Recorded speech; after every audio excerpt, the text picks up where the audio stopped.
అనుభవము దేవుని స్థానాన్ని తీసుకోరాదు అనండి ఒకసారి. తెలివి ప్రార్థనకు ప్రత్యామ్నాయం కాదు. అనుభవము దేవుని స్థానాన్ని తీసుకోరాదు.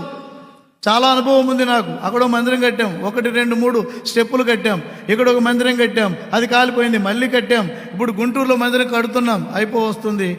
పైన షీట్స్ అయిపోయినాయి, కింద స్లాబ్ అయిపోయింది. ఇంకా గోడలు కడితే గృహప్రవేశం, మందిర ప్రవేశం ఉంటుంది. అది మీకు చెప్తాను నేను. కానీ అది కట్టడానికి ముందు ఎంతో ప్రార్థన చేశాం. అనుభవం అన్నది దేవుని స్థానాన్ని మనం తీసుకోకూడదు. బోల్డంత ఎక్స్పీరియన్స్ ఉంది, మనం ఏముందిలే అని.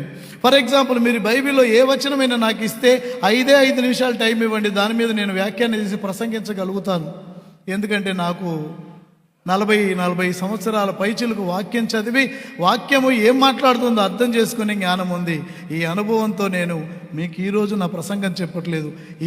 ఈ సందేశం కోసం తక్కువలో తక్కువ నేను 20 కంటే ఎక్కువ గంటలు వారమంతట్లో ప్రార్థన చేశాను, చదివాను, ధ్యానం చేశాను.